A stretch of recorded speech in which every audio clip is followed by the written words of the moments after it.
ساڵتان لە بێت بینەرانی کورسات نیوز من ئەڕۆتۆفیقم بەڵخێم شەوی پانۆراما پێتانگەیشتنەوە بۆ قسەباسکردن لەسەر عێراق لە دوای دەرەنجامەکانی هەڵبژاردن. عێراق پرۆسەی هەڵبژاردننی پێشوەختی ئەنجومەنی نوێنەرانی عێراقی تێپەڕاند کە بینیمان لە ئاستی عێراقدا ڕێژەی بەشداریکردن لە زۆربەی ناوچەکان و لە زۆربەی پارێزگاکان لەسەر و لە 140 بۆ 45 بوو. لە ئێستاشدا وردە وردە دەرەنجامی ئەم هەڵبژاردنە بەدەردەکەوە ئەنجامە بەرایەکان ئەوانەی کە لەلایەن کۆمیسیۆنەوە بڵاو کراوەتەوە تا ڕادەیەک حەجمی لایەنە سیاسیەکان و هەروەها کورسی لایەنە سیاسیەکان بەدەرکەوتووە. دیارە ئەم هەڵبژاردنە پێشوەختە بووە لە ڕابردوو لەسەر داواکاری خۆپشاندەران و هەروەها ئەوانە بووە کە داوایان نەکرد پرۆسی سیاسی لە عێراق بە شێوازێکی گشتگیر گۆڕانکاری بەسەردابێت. عێراق لە دوای دەرەنجامی هەڵبژاردنەکان بەکوێ دەگا لایەنە سیاسیەکان بەگشتی ئەوانەی بەشدار بوون لە پرۆسەکە چۆن ئەڕوانە دەرەنجامەکان ئەوانی کە کورسیان بەدەستنێنا و دەنگەکانیان فەوتاوە ئەمانە چۆن تەماشای دەرەنجامەکانی هەڵبژاردنەکەن لە دوای ئەوەی کە بە تەواوەتی ئەنجامی هەڵبژاردنەکە ئاشکرا دەکرێت قۆناغەکانی پرۆسەی سیاسی لە عێراق بەکوێگا. ئەم شەو گفتوگۆکەین لەم بارەیەوە بە میوانداری هەرێک لە میوانە بەڕێزەکانم کاک مەحموود خۆشناو چاودێری سیاسی کە بەسپاسەوە بەڕێزیان لە ستۆدیۆی هەولێر لەگەڵمانن هەروەها بڕیارە بورهان حاجی سلێمان ڕۆژنامەنووسی ژەبەغدا پاشکەمێکی دیکە لەگەڵمان دەچمە لای کاک مەحموود خۆشناو چاودێری سیاسی کاک مەحموود سڵاو لێبێ بەگشتی پرۆسەی هەڵبژاردننی ئەنجومەنی نوێنەرانی پێشوەختەی عێراق چۆن هەڵەسەنگێنی وەکو چاودێرێک چۆن پرۆسەکە بینی لە ئێستاشدا کە دەرەنجامە بەراییەکان کە لەلایەن کۆمیسیۆنەوە بڵاو کراوەتەوە ڕاستە زۆرێک لەلایەنەکان هەندێکی تانیان لەسرە هەندێک دەڵێ بەدڵمان نییە هەندێک دەڵێ و کورسیانی ئێمە بەو شێوازەن یەکەمی کردووە یاخود هەندێک لە دەنگەکانمان فەوتاوە بەگشتی کۆی پرۆسەکە چۆن هەڵەسەنگێنی وە خوێندنەوە چۆنە بووی؟ سڵاو لە بەڕێستان کاک هەڕووبەرانی کورسات نیوز بەدڵنیاییەوە پرۆسی هەڵبژاردن سەر و ئێڕای جێبەجێکردنی ئەو پرۆسێ لە ڕووی ئەمنیەوە سەرکەوتوو بوو لە خوارە و ناوەڕاستی عێراق و تەنانەت لە هەرێمی کوردستانیشەوە بەڵام بە شێوەیەکی گشتی ئەگەر دەرئەنجامی هەڵبژاردن ئەو تێبینیانەی کە لەسەر بەڕێوەچوونی پرۆسەکە لە ناوەندەکانی دەنگدان لە بەشێک لە پارێزگەکانی هەرێمی کوردستان و لە ناوەڕاست و خوارەوەی عێراق بۆ مای نیگەرانی بەشێکی زۆر لە هێزولانە سیاسەکان بۆی مای نیگەرانی چاودێرانی ناوخۆیی و نێودەوڵەتی تێبینیەکان تێبینی زۆر لەسەر پرۆسەی هەڵبژاردن تەنانەت لەسەر ئامێرەکانی خێراکردنی کۆکردنەوەی دەنگدان و ناردنی دەنگدان بۆ ناوەندی نیشتیمانی ئەو تێبینیانە لەلایەن قاوەرانی بریکارانی قاوەری سیاسیشەوە هەبوون تێبینی ئەومان کردووە ینی وێڕای پاڵپشتی پرۆسی هەڵبژاردن بەڵام کۆمەڵێک تێبینی کە مای ئەوەن لەسەری بۆستین و قسە لەسەر بکەین کە پەیوەندیان بە دەرەنجامە بەرایەکانی هەڵبژاردنە ئێستا بە پێی ئەو ئامارانەی کە خۆی کۆمیسیۆن باسی لێوە دەکات لە 3500 و شتێک سندوقی دەنگدان کە بڕیاریان داوە ئەو سندوقانە هێشتا ئامارەکانیان ئەنجامەکانە نەگەشتووە بە مرکزی نیشتیمانی کە لە بەغداوان وێڕای ئەوەش سەروی 4500 سندوق زیاتر لەوە کە بەرەو 8500 سندوقیش دەڕوە ئەوانە دیسانەکەەوە هەژمارکردنەوەی بەدەستی دەیانژمێرنەوە کاریگەریان لەسەر ئەنجامی هەڵبژاردن دەبی کۆی ئەو ژمارەی ئەو دەنگانەی کە ناو ئەو سندوقانان خۆی لە ملیۆنێک دەنگ دەدا یعنی ئەوە خۆی لە خۆی نیشانەی ئەوەنە کە پرۆسەی خێراکردنی ئەنجامەکانی هەڵبژاردن و بڵاوبوونەوەی ئەنجامە بەرایەکان مای تێبینین مای تێبین لایەنە سیاسەکان مایەن تێبینی چاودێرانی سیاسی و چاودێرانی پرۆسی هەڵبژاردنیشن ئەمن پێم وایە ئەگەر بەو ئاراستەیەدا بڕوە تانەدانی هێزولانە سیاسەکان لە ناوەڕاست و خواری و عێراق و لە هەرێمی کوردستانیش لەسەر ئەنجامی هەڵبژاردن ئەوە بینیمانی نیشتیمانی کوردستان لە هەولێر ئەنجامەکانی ڕەت کردوتەوە و تەنانەت لە مووسڵیش تێبینی لەسەر ئەنجامەکان هەیە لە کەرکووک کورد تێبینی لەسەر بەشێک لە بازنەی دوو بەتابەتی لە بازنەی دوو سێ هەیە ئەوانە خۆی لە خۆی تێبینین و کۆمیسیۆنی باڵی هەڵبژاردنەکان لە ماوەی 73 ساعتی ئایندەدا بەڕاستی پێدا دەچێتەوە من پێم وایە کاریگەری لەسەر ئەنجامە بەرایەکان دەبێت زۆری شیعەکانی کە پێشتر کورسی زۆریانە بۆ ئێستا ئەوانیش بەمان شێوتانیان لە هەڵبژاردنەکەی ئەوە سکاڵیان تۆمار کردووە ئەگەر باس لەلایەنە شیعەکان بکەین فتح دەوڵەتی یاسا تەنانەت قیوەت دەولە کە ئیتیاری حکمە و عمار الحەکیمە ئەوانە خۆم بخۆیان ئەوانیش ینی ڕێژەی کورسەکانن بەڕاستی مای تێبینی ینی ئەو ڕێژەیە کە ئەوان هینایەتیان و ڕێژەی سەدر کە بە شێوازێکدا تا 73 کورسی ڕۆیشتووە ئەوانە تێبینی بوون لای چاودێران بەڵام بە شێوەیەکی گشتی ئەمە باز لە ڕێکارە یاسایەکان دەکەین کە خودی کۆمیسیۆنی باڵای سەر هەڵبژاردنەکان لە ناو یاسای هەڵبژاردننیشەوە لە دوجاریش دەتوان لە ڕێگای محکمەی کە ئەو دادگایە کە تایبەتە لە ناو مفەوەزەی انتخابات لەوێشەوە ئەگەر دەرنەکەوی بەڵام لە ڕێگای محکمەی اتحادیەوە پێم وایە لە ئایندەدا ئەگەر سەر نەکەون بەرەو ئێوە دەڕۆن لەوێتانە لە ئەنجامی هەڵبژاردنەدەن بە شێوازێکی گشتی تێبینی بنەڕەتی و تێبینی باشن لەسەر ئەنجامی هەڵبژاردن بە تایبەتی ئەنجامە بەرایەکان و لەسەر بەڕێوچوونی پرۆسەکەش ینی پرۆسی هەڵبژاردنیش سکاڵای لەسەر نەک هەر ئەنجامی بەرای کاگ مححمودیانی خۆی وەکو چاودێران باسی دەکەن و کۆمسیۆنیش دەڵێەوە نەتەوەیگرتوەکانیش کە ئەین سەرپەرشتی بەڕێوچوونی پرۆسەکەیەکە لە زۆربەی ناوەندەکان لە عراق وەرێمی کوردستان ئەین پرۆسەکە نوێ بوو بۆ عراق و شێوازی ئەبەشکردی عراق بۆم بازنانە نوێ بوو و هەروە شێوازی دەنگدانەکەش نوێ بوو چکە زۆربەی ئەو ئامێرانی کە بەکار هاتبوون ئامێر ئلکترۆنی بوون پێت وایە ینی ئەوەی کە لەم پرۆسە هەڵبژاردنەدا بینیمان بە کۆی گشتی پرۆسەکە ئەتوانین بڵین دیموکراسی بوو ئەتوانین بڵین شەفاف بوو سەرڕای ئەوەی کە زۆرێک لە سکاڵا و پەڵپ و تانە هەیە لەوەی کە پرۆسەکە لێرە و لەوێ ناشەفافی هەبوو یاخود دەنگی هەندێک لایەن خوراوە بەپێی تێبینیەکان بەپێی سکاڵەکان بەپێی تانەکان تا یەک لا نەکرێنەوە بەڕاستی ئەگەر هەردوو لاوەگرین ینی دەرەنجامە بەرایەکان و سکاڵە و تانەکان ئەگەر باز لە شەفافیت بکەین باز لە نزاتی انتخابی بکەین ناتوانین ئێستا باز لەوە بکەین چکە لە شارەکان لە هەولێر ئەو بیتین بینیمان لە مووسڵ وەکو باسم کرد لە هەناوڕاست و خواری و عێراق کە باز لە شێوازی بەڕێوچوونی پرۆسی هەڵبژاردن دەکات دەرەنجام یەک دنیا ڕێکخراوی کە بەناوی منظمات الوطنیە المراقبة للانتخابات كالعين ولا نور ولا شمس أو رخراوان كسعودية بروسي هالبجاردنيان كرديا لواني شو يقدنيا تيبينيان هي بنمونا 7,100 ويزقال لوي خلق بجداري هالبجاردني كرديا بلام بلغنامي فرمي نبوه يعني ناس نامي باري شارستاني ورقزنامي عراقي يعني كارتي اجتماعي بي نبوه كأوانا كارتي كرت مودان بيبوه كارت الكترونيان بيبوه يعني ئەوانە خۆی لە خۆی سکاڵای بەجێنە کە پێویستە کۆمیسیۆنی باڵای سەر بەخۆی هەڵبژاردنەکان وەریگری ئەنی ئەو قردێ لە سوورەی کە لە سندوقەکان دراوە ڕێژەکانیان زۆرە کاریگەریە سەدەن ئەنجامی هەڵبژاردن دەبێت لە کۆی عێراق لە هەرێمی کوردستانیشەوە ینی سکاڵەکان مای ئەوەن کە بەڕاستی کۆمیسیۆنی باڵا بە هەندی وەربگرن ئەگەر باس لە شەفافیت بکەین بڵێ پاش تانەدان پاش ینی کۆتایی هاتنی سکاڵەکان و یەکلاکردنەوەی سکاڵا و تانەکان ئەنجامە کۆتایەکانی هەڵبژاردن دوازە هەتا محکمەی اتحادیش قسەی خۆی دەبێت لەسەر ئەنجامی هەڵبژاردن ئایا پەسەندی دەکە پەسەندی ناکە لەوێەوە دەتوانین هەڵسەنگاندنەی باش بۆ پرۆسی هەڵبژاردن بکەین من پێم وایە ئەو تێبین بەشێکی زۆری تێبینیەکان لەسەر پرۆسی هەڵبژاردن تێبینی حەقیقین و پێویستە هەڵوەسەی لەسەر بکرێت کاگ مححمود ینی خاڵێکی دیکە کە لە ئێستادا زۆر باسی لێەوە دەکرێت ینی بۆ نمونە ئەوەی کە کۆمیسیۆنە لێ ڕێژەی بەشداری دەنگدەران لە سەرجەم عراق بارێمی کوردستانیشەوە لە 140 بۆ 45 هەندێک ناوچە لە 150 ینی ئەوەی کە ئێستا دەرەنجامی ینی بەرایی لەلایەن کۆمیسیۆنە بڵاوکراوەتەوە لە داهاتووشدا لەوە چێ بە پێ ئەوتانە و سکاڵانی کە هەیە وەکو جەنابیش داماژەت پێدا ئەگەر هەندێک لە ئەنجامەکانەوە لە هەندێک کورسی لایەنەکان بگۆڕێت زیاد یاکەم بکات ئەین زۆرە لە چاودێران و زۆرە لە عراقیەکان دەڵێن ئەمە ڕێژەی ڕاستەقینەی لایەنە سیاسیەکان و حیزبە لە عێراقدا لە 150 عراقیەکان نەچوون بۆ دەنگدان و نەچوون ئەو مافە دەستوری و سیاسی و دیموکراسی خۆیان پەیڕۆ بکەن کەواتە ئیتر بۆ لایەنە سیاسیەکان دەبێت گلەی بکەن لەوەی کە بڵێن ئێمە کورسیمان کەمی کردووە لە 150 عراقی نەچوە بۆ دەنگدان ینی بەڕاستی بەشداریکردنی هاوڵاتیان و بەشداریکردنی دەنگدەران لە پرۆسیڵەن کاریگەری هەیە بەڵام دوجار نسبە و تەناسوب لە ناو سندوقەکانی دەنگدانەوە دەرەچێت ینی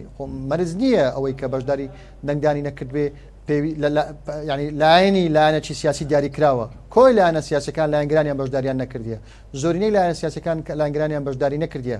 ئایا چۆن دەبێت لایەنێکی سیاسی ڕێژەی کورسەکانی بەو شێوازە بێ و لایەنێکی سیاسی کورسەکانی بەو شێوازە دابەزێ کە خودی خۆشی بەشدار بۆ لە دەسەڵات یعنی ئەگە باسی بەشدارکردنی دەسەڵات بکەین لە هەرێمی کوردستان پارتی دیموکراتی کوردستان لە هەڕەمی دەسەڵات بووە بۆ پارتی دیموکراتی کوردستان خۆی دەسەڵات لە هەرێمی کوردستان بەڕێوە دەبا کورسەکانی زیاد دەکا بەڵام لایەنەشتر کورسەکانی کەم دەکەیان وەکو خۆی دەمێنێتەوە بۆ لە عێراق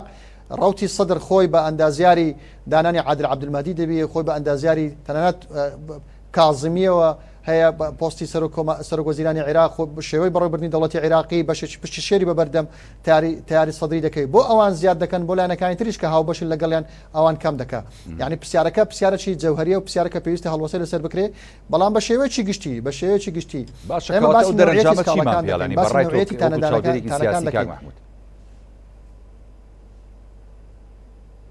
نام پێم وایە ئیرادەیەک هەیە دەیەوێ بارودۆخی سیاسی عێراق بە ئارەستەیەک دابڕوە و ئارەستەیە لە چوارچێوەی مانەوەی مستەفا کاظمی لە چوارچێوەی بەشێک لە دەسەڵاتدارانی عێراق دەسەڵاتی عێراق بەرە و ڕوتی سەدر دابڕۆ ڕەت سەدر یعنی نەیشاردەوە لە سەرەتای حملەی انتخابی و پێش بانگەشەی هەڵبژاردنیش باسی لەوە کردووە کە سەرۆک وەزیرانی ئایندە لە ڕوتی سەدر دەبی و تەنانەت باسییان لە ژمارەیەش کردووە یعنی زۆر لە ئەوانەی کە سەر بە ڕوتی سەدرمون لە دیدارە تەلەڤیزیۆنەکان باسیەوە کرد کە ئێمە هەفتا کورسی دێنین کەچی ئەوان سەروی 100 کاندیدیان هەبووە یعنی بەڕاستی ینی سکاڵەکان و تانەکان کە باس لە نەوعیەتیان دەکەم بەڕاستی ینی جێی هەڵوەستن کە باس ئەوە دەکەم ینی ئەوانە یەکلا دەبنەوە بە ئارەستەی گۆڕانکاری لە ئەنجامە بەرایەکان دیسانەکە تووشش گرفتێک دەبینەوە ئەگەر ئەنجامە بەرایەکان بە ئارەستەیەک لەگەلا ببنەوە کە ئەوانەی کە ئێستا بە ئەنجامە بەرایەکان براوان و دەنجی زۆریان هینایە کەم بکرێنەوە ئەوان تر زیاد بکرێن دیسانەکەەوە لە ڕووی سەقامگیری سیاسی و لە دوور ئەنجامەوە بەڕاستی ئەو لانەکەی تر ئەمجارە ڕازی ناوی بۆیە دەستکاریکردنی دەر ئەنجامی هەڵبژاردن بەڕێوچوونی پرۆسی هەڵبژاردن بۆ مای ئەوەی کە من پێم وایە عێراق بەرەو ئارەستەیەک دەڕوە ئەگەر لە باسی لە ڕووی هەڵبژاردنەوە بکەین هەموو ئەو ویزگانە ڕەنگە هەژماری بەلگای دەستەوە بژمێردێنەوە ئەگەر ئەوەش نەبێ بەڕاستی لەناو ماڵی شیعە من پێم وایە سەقامگیری سیاسی ئەوەی کە هەش بووە نامینێ دەرزام کاریگەری دەبی لەناو سونەش ینی ڕوتی عەزم پێی وایە تەقەدم ئەو دەنگانەی کە هێنایەتی پێچەوانەی ئەو هەڵسەنگاندنی خۆیان بووە و ئەو دەنگانەی کە خودی عەزمیشینەتی ئەو دەنگانە نەبووە کە خۆیان پێیان وا بۆ دەیهێنن یان ئەو کورسیانێک کە پێیان وا بۆ دەیهێنن بۆیە ئەگەر باسی کۆی پرۆسی سیاسی بکەین کۆی پرۆسی هەڵبژاردن کە لە عێراق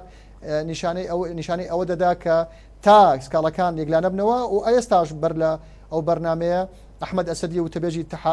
هاوپەیمانی فتح باز لەوە دەکا ئێمە هیچ ئەنجامێک پەسەند ناکەین تا نەگەینە ئەوەی کە دڵنیان نەبین و بەڵگەکان نەسێلمێنن کە ئەنجامی هەڵبژاردن بەو ئەنجامە دەگا و وەرەقەی تاک وەرەقەی دەنگدان پێدا دەچینەوە و دوجار ئێمە پەسەندی ئەنجامەکانی هەڵبژاردن دەکەین خۆی لە خۆی ئەوە نیشانەیەکە و ئاماژەیەکە کە بارودۆخی سیاسی عێراق تا ئەو لەحظەیە ئەگەر چارەسەر نەکرێن و بە ئەنجامەکان بە شێوازێک نەبن کە ئەنجامی حەقیقی بن بەلایەکدا دەڕوە کە من پێم وایە بەلایانی خراپەوە دەڕوە هەر لەسەر ئەو لە نەخراپی کە جەناب داماژەی بۆکەی ینی فتحیش بە هەمان شێوە لەسەر زاری هادی عامری کە یعنی تەتوانین بڵین ئەمە حەشدی شعبی لە عێراقدا بەدەستەوە کە هێزێکی چەکدارە ئەویش بە هەمان شێوە ینی ئاماژەی بۆ داوە کە بە هیچ شێوەیەک بە ئەنجامی بەرایی هەڵبژاردنەکان ڕازینین و سکاڵایان زۆرە وەگەر ئەنجامەکان بەو شێوەیە قبوڵی ناکەن یعنی وەکو هەڕەشەیەک گوتوێتی کەواتە ئەوەی جەناب بدوێنایەکەی دوەوەی زۆرێک لە چاودێران باسی دەکەن توانین بڵین ڕەوشی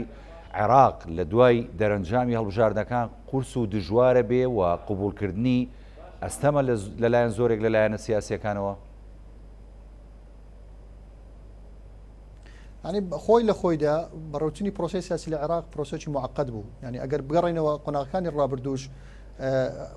ڕۆشتن بەرەو سەرۆکایەتەکە سەرۆک کۆمار و سەرۆک وەزیران سەرۆک ئەنجومەنی وەزیران ڕێککەوتنی لایەنە سیاسیەکان لەسەر کەسایەتێک بۆ سەرۆکی ئەنجومەنی وەزیران بۆ مایە مشتومڕی لایەنە سیاسی شیعەکان سونیەکان تەنانەت کوردەکانیش یەکلاکردنەوەی پۆست سەرۆک کۆمار بە نیشانەکەون نێوان لە هێز لایەنە سیاسیەکان بۆ مایە مشتومڕ و بۆ مای ئەوە یەکلاکردنەوە لە ڕێگای دەنگدانەوە هەروەها لەناو ماڵی سونەشەوە پێشتر حەلبوسی دەتوانم بڵێم بە شێوازێک مامەڵی دەکرد کە زۆرینەی سونە ئەوانەی کە لە دەنگدانی 2010 دەنجانینە پاڵپشتی ئەویان نەکرد بەڵام ئێستا عەزم پێیا بووە کە ململانە و ڕکابەتی تیاری تەقدم دەکا بۆ ئاراستەیەدا یعنی خۆی لە خۆی بەر لە ئەگەر ئەنجامی هەڵبژاردنەکانیش پەسەند بکرێن بەڕێوچوونی سیاست لە عێراقەوە ئاسان نییە بەڵام ئەگەر دەرئەنجامی هەڵبژاردنیش بەدڵی ئەو لایەنە سیاسەیە بە تەکید من دڵنیام لەوەی کە پرۆسی سیاسی لە عێراق بەر ئاراستەیەکدا دەڕوە کە ئێمە ماوەی زۆرمان پێدەچێت کە تا ئەو سێ سەرۆکاتانێک لا بکرێنەوە ماوەی زۆرمان پێدەچێت و من حقیقەتەکەی پێویستە باسی کەم لە کورساتەوە یعنی یەکلاکردنەوەی پۆستی سەرۆک وەزیران بە تیاری سەدرەوە ناکرێت ڕاستە سەدر بانگەشەی ئەوە دەکات کە ئەوە یەکلا دەکاتەوە بەڵام ئەگەر بە گریمانە سەدر لەگەر حەلبوسی و لەگەڵ پارتی دموکراتی کوردستانیش ڕێککەوی بەڕاستی ناتوانێت عێراق بڕێەوە بە ناتوانن بە ئاراستی ئێوە دابڕۆن کە سەرۆک وەزیران یەکلا بکەنەوە بینیمان لە خولەکانی ڕابردوو یەکلاکردنەوەی سەرۆک وەزیران پێویستی بە کۆدەنجی ماڵی شیعەوە هەیە ئەگەر ماڵیشی هەمیشە سەدر و فتح یەکلایەن کردیتەوە لە نزیکترین قۆناغ بەڵام ئەگەر ئەوانە ڕێک نەکەون دڵنیا لەسەر ئەنجامی هەڵبژاردن ڕێک نەکەون دڵنیا بە لەوەی لەسەر کەسایەتێک ڕێک ناکەون بۆ پۆستی سەرۆک ئەنجومەنی وەزیران کە لەسەر پۆستی سەرۆک ئەنجومان ڕێک نەکەون بە تەکید لەسەر سەرۆکی ئەنجومەنی نوێنەرانی عێراق و سەرۆک کۆماریش ڕێک ناکەون کەواتە پرۆسەی سیاسی لە عێراق و دەرئەنجامی هەڵبژاردن دەبێتە مایە ئەوەی کە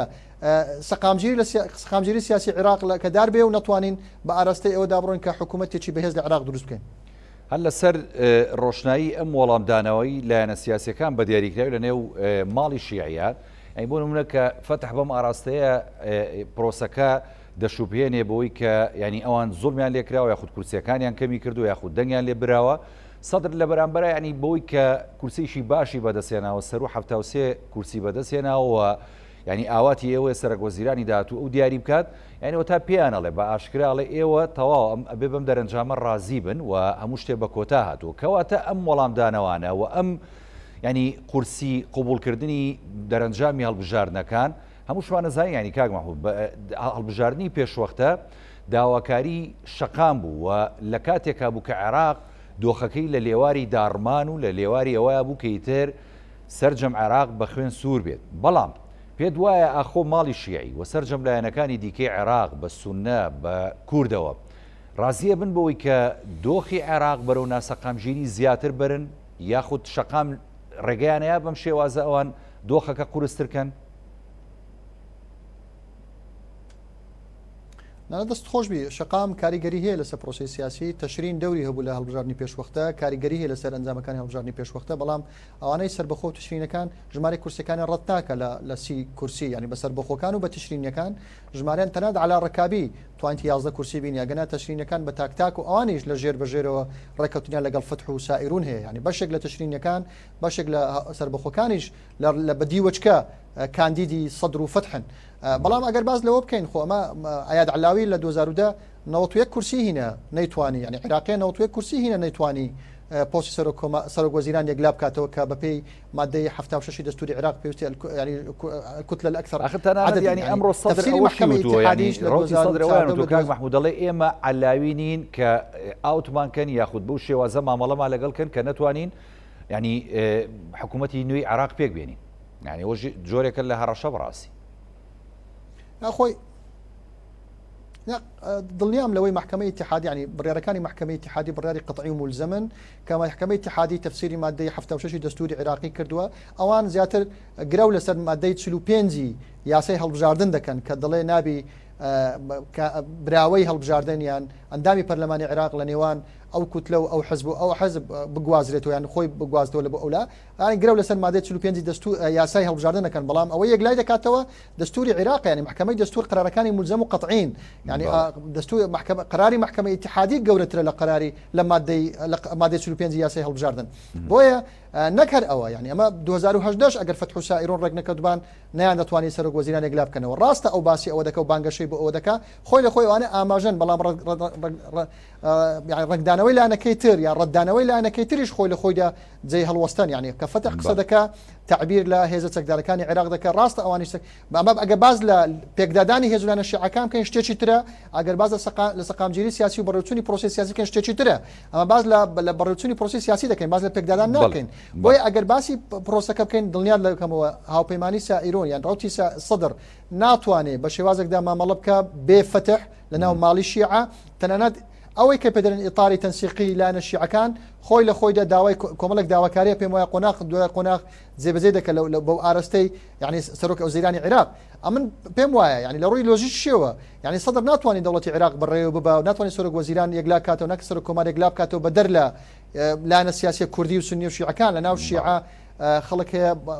ئەنجامە ڕازی نیە و بە یەکلاکەرەوە لە ناو سەدەشەوە ڕازین لە ناو سونەش بە هەمان شێوە ڕازینی نەڕازەتی هەیە لە ناو کوردیش پێم وایە لەوە بەوە ڕازین کە بەرەیەک لە بەرەکانی سونە و شیعە کورد ببنە بەرامبەر بەرەیەکی تر ڕاستە پرۆسەکە پرۆسەش دیموکراسیە بەڵام شێوازی بەڕێوەچوونی دەوڵەتی عێراقی ئەوە ناخوازی و ناتوانێت و لە دەروەی لۆژیکە بەڕاستی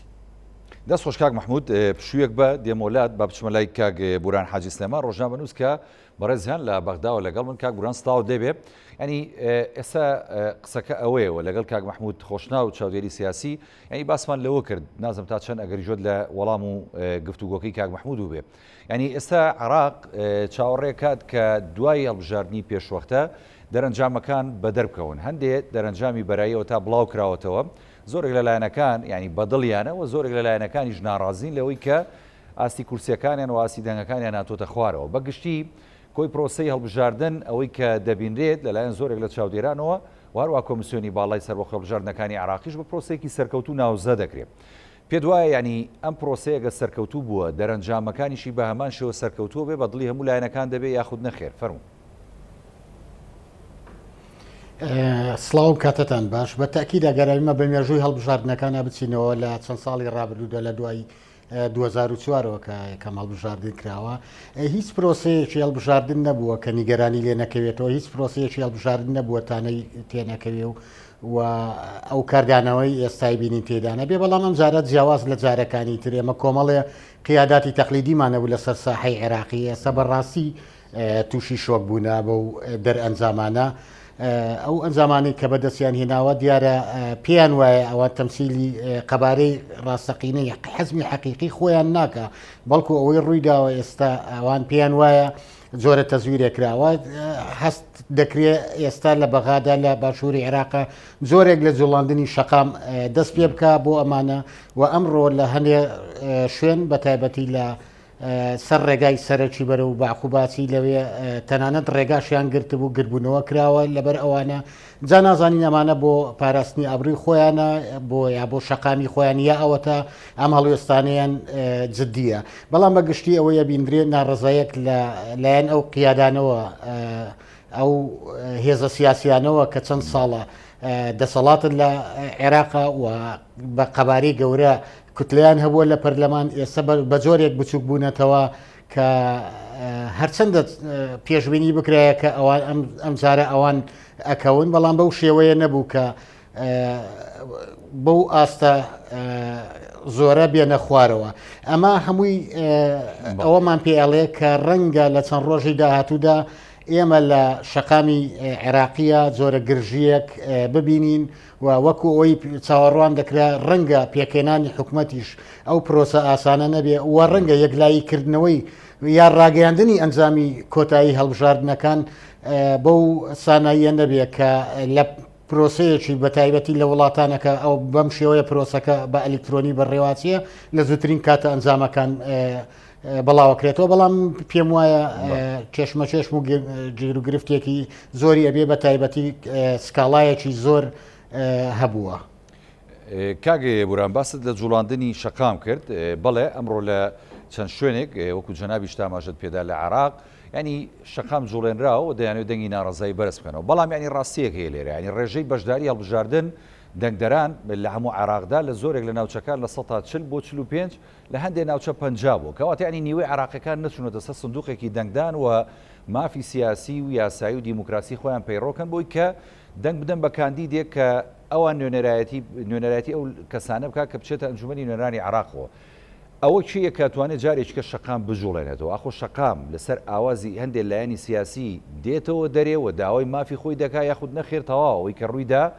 داخوازی شەقام بۆ هەڵبژاردننی پێشوەختی لێکەوتەوە ئەو ئەنجام درراوە ئەوە تا ئەنجامە بەرایەکانیش بەم شێوەیە دەبێت قبول بکرێت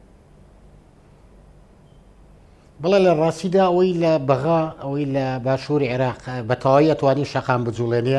ڕاستە شەقامی مەدەنی بجوڵێنێ ئەوە ڕوتی سەدریە کە ئێستا ئەوان ئەنجامێکی بەرچاویان بەدەستێناوە و تا ئاستێکی باش ڕازین لە ئەنجامەکان و ئەوانیش مەترسیەکیان هەیە کە دەستکاری ئەم ئەنجامانە بکرێت بە زۆرێک لە جۆرەکان لە هاوچێشەیەکی ئیقلیمیە یابێ یا لە ناوخۆیەدا بەڵام ئێمە ئەوەمان لەبیر نەچێ ئەو لایەنانەی کە دۆڕاون خاوەنی ئەوەی کە پیان ئەڵێن فەسایل مسلحە واتە هێزەکانی حەشدی شعبیان هەیە و چەکداریان بەدەستەوەی ئەوانش بەڵێ حەشدی شعبی ڕەنگە ئەوانش بتوانن بە زۆرێک لە زۆرەکان تەنانەت بە چەکدارەکانی خۆشیان بێت جۆرە نیگەرانێک شڵەژانێکی ئەمنی دروستکەن بۆ فشار خستنە سەر حکوومەت و بە ئاراستەی گۆڕینی ئەنجامەکان هەر هیچ نەبێت بگیان گەینە ئاستێک کە ئەوەی ئێستا خۆیان پێیان وایە ئەو ئەنجامانە شەرمەزاریە بۆیان ئەنجامێکی چاوەڕوان نەکراوە بۆیان نەختی ڕاستکرێتەوە بە تایبەتی ئێمە ئەتوانم بڵێم کۆمیسیۆنی باڵاش تا ئێستا کە ئەو ژمارە زۆرە دەنگانی هێشتوتەوە یەکلا نەکراتەوە ژمارە زۆرە سنووقە یەکلا نەکراتەوە بۆ جۆرێک لە ڕازیکردنی لایەنەکان بۆ جۆرێک لە ڕاستکردنەوەی هەندێک ئەو هاوسەنگیانە هەیە هێشتبێتەوە بۆ ئەو مەرحلەیە بۆ ئەوەی ئەو لایەنانە عێراق نەگەێنە دۆخێک کە شڵەژانی ئەمنی بەخۆیەوە ببینێ. ئەخە پێ دوایە ینی بۆ نمونە کۆمیسیۆنیش لەو ئاستایە بتوانێت ینی دەستکاری دەنگ بکە یاخود لە بەرژەوەندی لایەنێک دەنگی لایەنێکشکە زیاد بکە ئەی دوجار ئەو لایەنی کە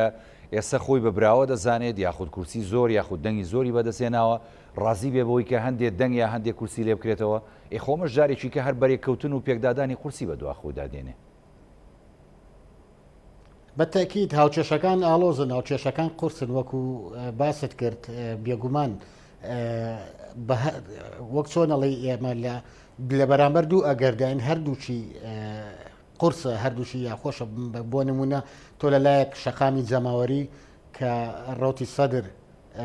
ڕابەرایەتی دەکات ئەوانە خۆیان ئەبێ بە هەند وەربژیرێ لە بەرامبەردا وەکو ئەو هێزە ئەوانەی خاوەنی هێزی میلیشیایین ئەوانەی خاوەنی ئەو فەسایل لە مسلحانان بە هەمان شێوە ئەوانیش مەترسیدارە. بەڵام ئێمە ئاشکرایە لە عێراقا ئێمە لە چەند ساڵی ڕابردوودا ئێمە ئەوەمان بینیوە کە جۆرێک لە جۆرەکان ڕێکەوتنی ژێربەژێر هەر کراوە و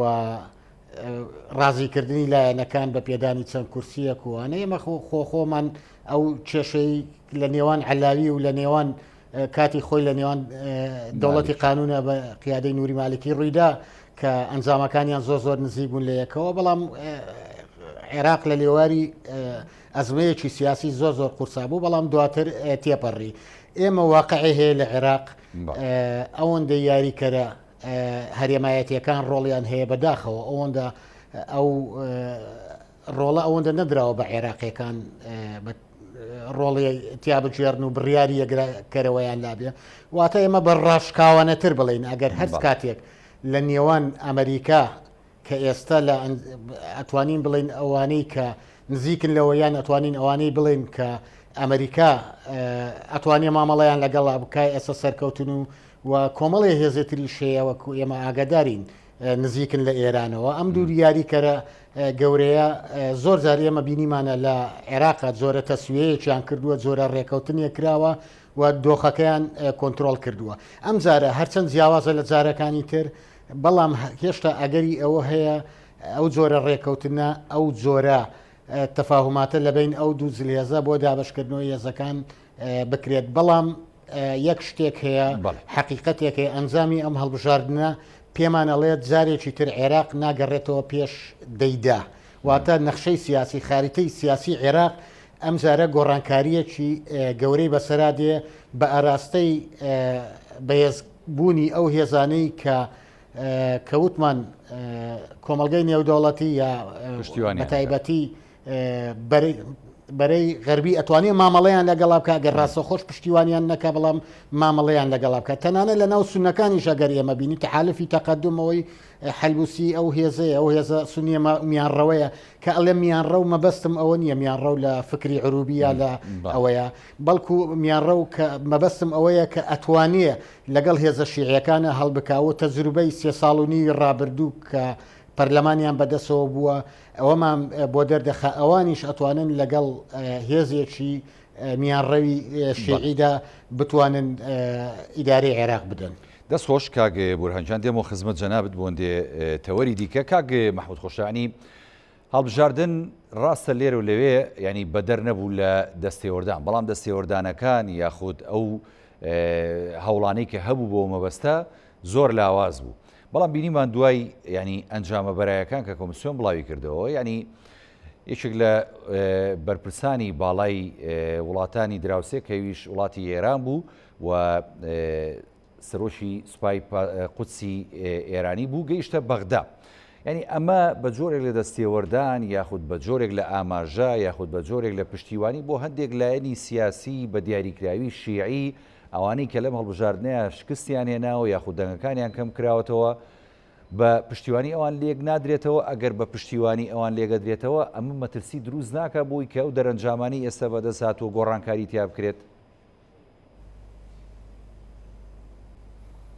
بەڕاستی کاک هەوڕێ ئەگەر باسی ماڵی شیعە بکەین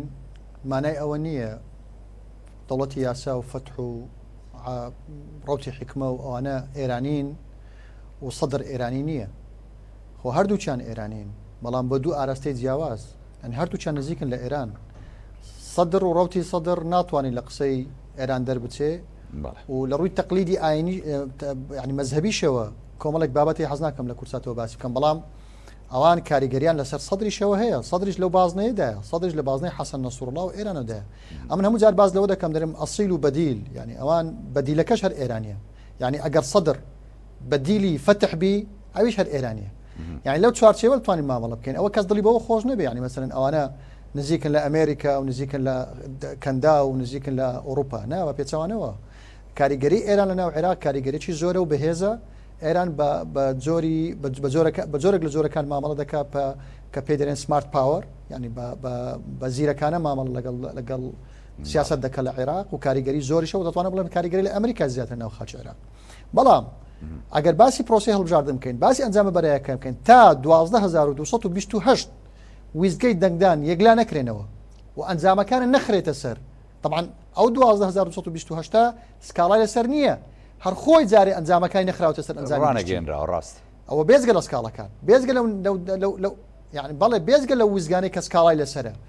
ئەوە خۆی لە خۆی سەروی 25 ئەنجامی هەڵبژاردن ینی کاریگە دەگۆڕێ بەڕاستی لە زۆر شوێن کاریگەرەکان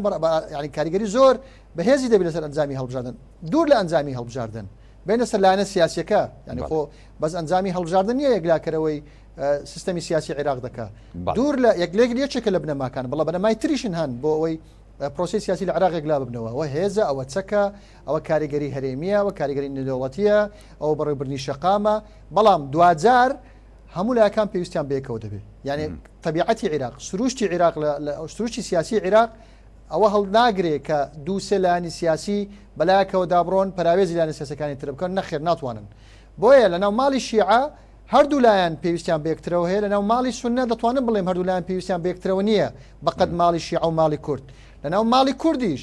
ناکرێت پارتی دیموکراتی کوردستان بەبێ یەکێتیش بەبێ پارتی ناتوانانی سیاست بکە لە بەغدا و لە هەرێمی کوردستانیش ئەوانە یعنی نفوزیان زۆرە و لە ڕووی وەکو باسم کرد لە ئەو خاڵانەی کە کاریگەریان لەسەر پرۆسی سیاسی لە عێراق و ناو هەرێمی کوردستانیش ئەوە هەڵناگری کە لایەنێک بە تەنیا بچی یەکلاکەرەوەی کێشەکان بکە خۆمان دەزانین لە هەڵبژاردننی ڕابرد 2010 پارتی دیموکراتی کوردستان دەنگەکانی ژمارە کورسەکانی لە یەکێتی کوردستان زیاتر بوو لە بەغدا بەڵام بە هەڵبژاردننی یەکلای کردەوە پۆستەر و کۆماری برد کەواتە نەیتوانی یەکلای بکاتەوە وێڕای پەیوەندیەکانی لەگەڵ لایەنە سیاسی عێراقیەکانی و لەمان کات کە پەیوەندی لەگەر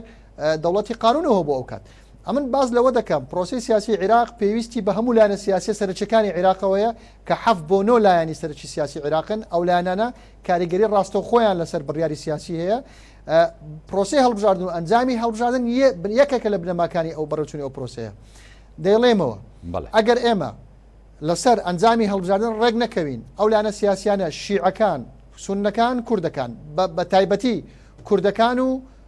شیعەکان ڕێک نەکەون لەسەر ئەنجامی هەڵبژاردن ڕازی نەبن بە ئەنجامی هەڵبژاردن ناتوانن بچنە پرۆسەیەکی سیاسی سەقامگیر ناتوانرێت سێستەرۆکاتێکە بە ئاراسە یەکلا ببتەوە لە سەردەمی زۆر لەوە جیاوازتر و سەقامگیرتر ناتوان یەکلای بکەنەوە بە ئاسانی ئێستا چۆن ناتوان یەکلای بکەنەوە ڕاستە وتارەکەی سەدر وتارەکی حەماسی بوو وتارەکە زیاتر بۆ دەنگدەرانی بوو وتارەکە بۆ ئەوە بوو دەنگدەرانی ئەگەر شتێک دروست بێ بیان خێتە سەر شەقام بەڵام ئەگەر باسی دەرئەنجامەکان کە شتێکی ترە باسی پرۆسی سیاسی بکە شتێکی ترە خۆ هەر ئەو سەدرە هەبوو لە 2010 خۆ سەدر نەگۆڕاوە لە بینی 2010 و 2021 خۆ ئەو سەدرە هەر هەبوو لە 2010 لە 2014 بەڵام کە ئێمە دێنە سەر پراکتیک بەڕاستی شت دەگۆڕێ لە عێراق زۆر باشە دەست خۆش کاک مەحموود کاک بورهانیانی دوای ئەوەی کە بۆ نمونە دەرەنجامەکان بە گشتی بڵاو کرایەوە دەرەنجامی کۆتایی هەڵبژاردنەکان و زۆر لایەنەکانیش قبوڵیان کرد ئەو کات دیارە ینی هەموو لایەک لەسەر ئەوە متفقە کە تەواو عێراق ناگەڕێتەوە دوای ڕۆژی دەیدا چکە پرۆسی سیاسی لە عێراق بە تەواوەتی دەبێت بگۆڕێت ئەوەشی کە هەبووە یعنی لەسەر داواکاری خۆپشاندەران و لەسەر فشاری شەقام بۆ کاڵبژاردننی پێشوەختە ڕابگەنرێ بۆی کە پرۆسی سیاسی عراق بەگشتی دەرباز کرێت لەو قەیرانە چەقبەست و ئاگریناوی کە پێشووتر پێیدا تێپەڕی. ئەتوانین بڵین وێنای پرۆسی سیاسی لە داهاتوو لە عێراق بە چه ئاراستەیەکدا دەبێت و لایەنە سیاسەکان بەگشتی دەکەونە کوێی ئەم هاوکێشە سیاسی نوێی عێراقەوە بە دیاریکراوی ئێمە گەر ئاماژە بە کورد بکەین کورد دەتوانێت چۆن خۆی بینێتەوە لە پرۆسەی داهاتووی سیاسی عێراق لە دوای دەرەنجامەکانی هەڵبژاردننی پێشوەختە. بەڵێ وەکو وتمان ئاماژەمان پێ دوایەوە قۆناغەش گۆڕانکاری جدی ئێمە بینی لەسەر ساحەی عێراقیە ئەوەندەی پەیوەندی بە گۆڕانکاری لە ئەوەندەی پەیوەندی بە ئەدای حکومیەوە هەیە ئەوەندە پەیوەندی بە شتی ترەوە نییە بۆ نمونە تا ئێستا ئەو وڵاتە ئەقلیمەیانەی کە پەیوەستن بەو لایەنانەوە ئەیانوێ بە زۆر سەریخەن ڕەنگە ئەمە جارێکی تر بەو شێوەیە بۆیان نەچێتە سەر گۆڕانکاری ئەبێت من ڕەنگە ئەم 4 ساڵە ئەو گۆڕانکاریە بنەڕەتیە نەبێت کە لە عێراقا ڕۆدا بەڵام سەرەتایەکی باشە بۆ ئەو گۆڕانکاریەی کە پێشتر باسمان کرد. ئێمە ئەگەر تەماشای ڕێژەی بەشداربوونی خەڵک بکەین ئەومان بۆ دەردەخاتەوە ئێمە لە سەرەتای لە دوای ڕوخانی ڕژێمی بەحسەوە لە هەڵبژاردنەکاندا ئەنجامی هەڵبژاردنەکان لەگەڵ ئەوەی سونەش بایکۆتی ئەکرد بایکۆتی و هەڵبژاردنەیە کرد بەڵام ئەگەیشە سەروی 85 ئێستا هاتۆتە خوار پەنجاوە. ئەمە پێمانەڵێن جۆرە متمانەیەک لە نێوان هاوڵاتیان بە عملی سیاسی نەماوە بە ئەو پرۆسە دیموکراسیەی کە لە هەموو جیانە باوە. بەڵێ دیارە پەیوەندەکەمان لەگەڵ کاگ بورهان بچڕا ئەگەر ئامادە بوو دەچینەوە لای کاگ مەحموود ینی جەنابەت پێشتر ئاماژت بۆدا کە پێویستە ینی هەم ماڵی شیعی بە تەواوەتی خۆیان ڕێکخەن بۆی کە ئامادەکاری بکەن بۆ دوای ڕاگەیانی پرۆسی بۆ دوای ڕاگەیانی ئەنجامی هەڵبژاردنەکان و هەروە کاک مەحموود ئەچمە لای کاگوران وێنەکەی هاتوتۆ بۆی ئەو وەڵامی تەواو بکە سوپاس دەکەم دواتر دێمەوە خزمەت جانەوە. کاگوران فەرمووتوانین بەردەوامی چووکە پەیوەندەکەمان بچڕا لەگەڵ تا. بڵێ و سەبارەت بە ڕۆڵی کوردیش من پێم وایە گەر ئەم جارە کورد جۆرە تەباییەک و یەکڕیزیەک لە نێوان لایەنە سیاسیەکانە هەبێت ڕەنگە بتوانێت ئەم جارە ڕۆڵێ باشتر بجێڕێت چونکە گەر ئێستا ئێمە گەر بەراوردیکەین بە هەڵبژاردننی پێشوو ڕاستە لە جوگرافیەکان جیاوازی کراوە لە ڕێژەی دەنگ و ڕێژەی کورسەکانی کووردا بەڵام بەگشتی ئەگەر سێری دەرئەنجامەکە نزیکەی 62 بۆ 63 پەرلەمانتاری کورد ئەچێتان پەرلەمانەوە دێتەوە و ڕەنگە ئەگەر ئەم کورد ئەگەر بە یەکگرتووی مامەڵە لەگەڵ ئەم دۆخەیە بکە ئەجندای ئیقلیمی تەسیری نەبێ بەسەریەوە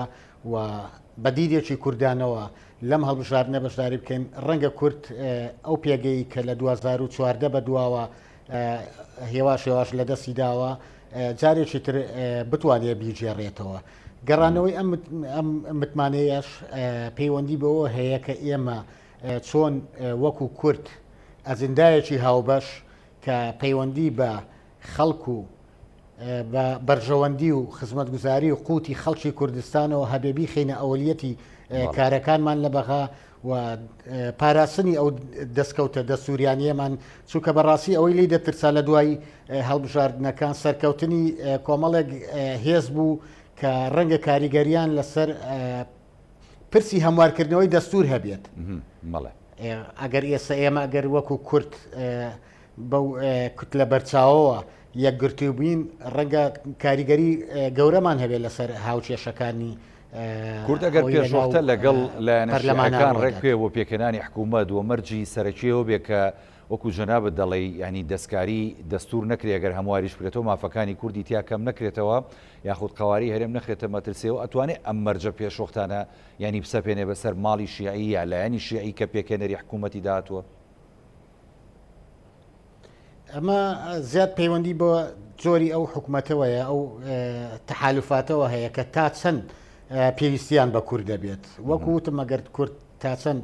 یەکگرتوانە بۆ ئەو پرسە بڕوانێز حسابی زیاتری بۆ کرێت حسابی قورستری بۆ کرێ لە معادلەکەیە ئەوەی ئێستا پێمانەڵێ ئەوەی هەتا ئێستا هەیە وجودی هەیە ئەوەی ئەو معتەیاتی کە دەرەنجامی ئەم هەڵبژاردنە پێمانی داوە هێشاڵێ کورت ئەتوانێت ئەو فاکتەرە بێ ئەو یاریکەرە بێ کە بتوانێت پرسەکان بە زۆرێک لە جۆرەکان یەکلایی بکاتەوە کورت ئەو پرسی دڵیابوونەوەیە ئەبێ لەگەڵ ئەو لایەنانەیە یەکلا بکاتەوە کە پرسی حکوومەتی پێکدێنن و ڕەنگە ئەو مەسلەی پێکێنانی حکوومەت بکەوێتە ئەستۆی ئەوان وەکو کوتلەی سەدری و هەروەها تەحالفی تەقەدم دوو هێزی کاریگەری شیعی و سونی ئەبن ئەگەر گۆڕانکاری لە باڵانسەکانە ڕوونەدات لە ئەنجامی هەڵبژاردنەکانە ئەوە لەگەڵ کورت ناچار دەبێت حتا ئەگەر دید و جیاوازش بێ لەگەڵ ئەو لایەنانە ئەبێ دابنیشێ و لەسەر ئەو پرسانە گفتوگۆ بکات و ئەو مەرجانەی خۆی کە بە هێڵی سووری خەتی کوردستاندا هێڵی سووری کوردستاندا خەڵکی کوردستاندا دەندرێت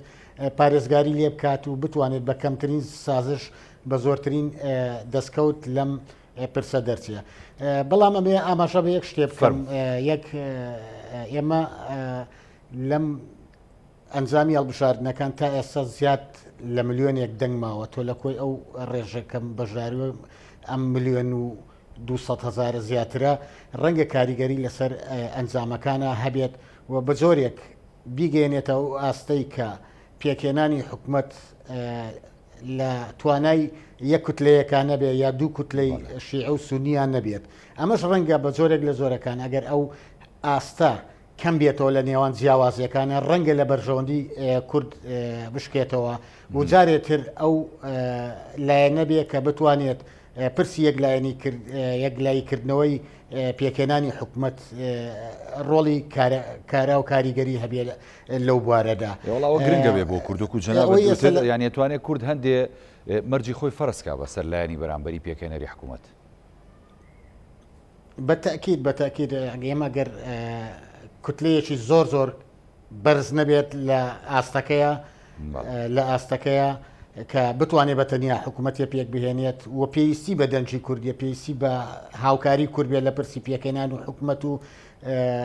ئەو پرسە گرنگانەیە بە تەکید کورد ئەتوانێت کۆمەڵێ دەستکەوت لەو قۆناغەدا بەدەست بێنێت و بتوانێت زۆرە تەفاهمێک ئەو نەمانی متمانەیە لە بین هەرێم و ناوەند بڕێنێتەوە و جارێکی تر ئێمە وەکو چۆن